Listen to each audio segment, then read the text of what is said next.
Eh bien, bienvenue sur Sentier de la Meuse. Tout d'abord, bonjour à toutes et à tous. Un nouveau périple qui nous conduit dans un petit village, Thionbois, au cœur de la Meuse. À Thionbois, eh bien, il y a un magnifique château comme on le voit derrière nous. On vous raconte son histoire. Il faut remonter au XIIe siècle et c'est déjà une importante seigneurie. En plus, nous sommes proches de la route des pèlerinages, Benoît de Vaux, l'île en Barrois. La famille qui possède va faire construire un château d'abord à but militaire et défensif. C'est une belle place forte. Les moyens sont là. Et puis l'histoire pourrait être bien tranquille, s'écouler paisiblement. Mais malheureusement, un événement marquant. La guerre de 30 ans. C'est lot de pillage, de destruction, de désolation. Ces troupes suédoises, ces mercenaires, ici croates. Ils vont tout ruiner, saccager et même détruire en grande partie le château. Il va guère en rester que des tours. Alors la famille qui le possède, les Nétancourt, Vaubecourt, vont entreprendre au gré des générations une restauration. Morceau par morceau, le château retrouve un petit peu de sa splendeur.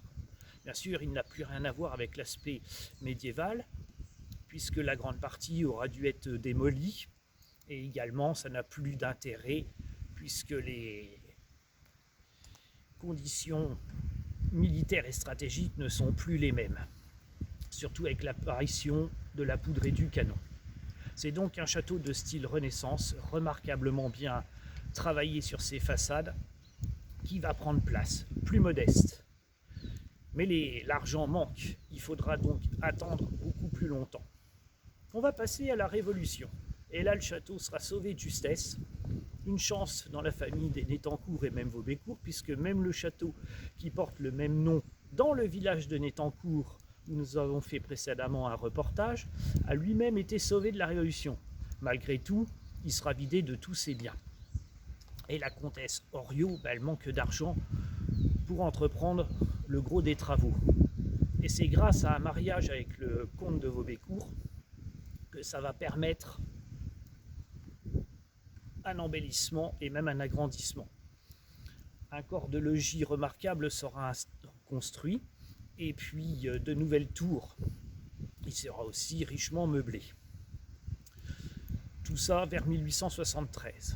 Et puis il va couler des jours paisibles et heureux, tranquilles, jusqu'en 1961, où peut-être à cause du manque d'argent et puis l'entretien que demandent ces immenses propriétés, le château sera vendu. Et là, c'est Mantes-la-Ville qui va le racheter et ça va devenir une colonie, un centre. Pendant quelques dizaines d'années, jusqu'en 1980, parce que bien, un château, ça coûte cher. Et vu sa surface, il faut des fonds. Et la ville n'en a plus la nécessité.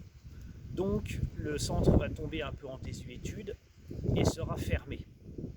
Et là, le château va connaître une lente agonie, un abandon, un délabrement jusqu'en 1990, où un accord est trouvé avec l'association Connaissance de la Meuse, financée et aidée par le département, les collectivités, et ils vont en prendre possession en location.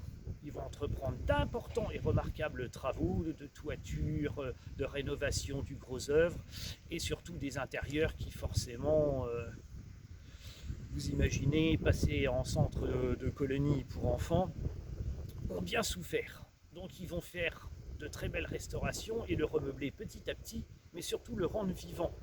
Donc des spectacles vont permettre des activités culturelles à financer ces travaux. Et puis une nouvelle étape. En 2010, eh bien, la ville de Mantes va décider de vendre le château. Et là, il faut le sauver. Pourquoi? Parce que le risque, c'est pas qu'il soit démonté ou démantelé, c'est qu'il devienne une propriété privée et que les Meusiens perdent ce patrimoine, ne puissent plus en profiter. Donc, grâce à des financements, l'association va acheter le château de Thionbois, continuer ses travaux de restauration,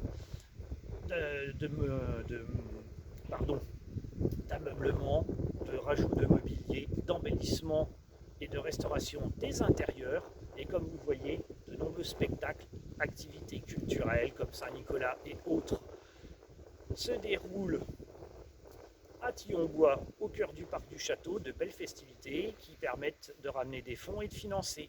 Donc voilà l'histoire du château de Thionbois. À bientôt pour de nouveaux épisodes sur Sentier de la Meuse.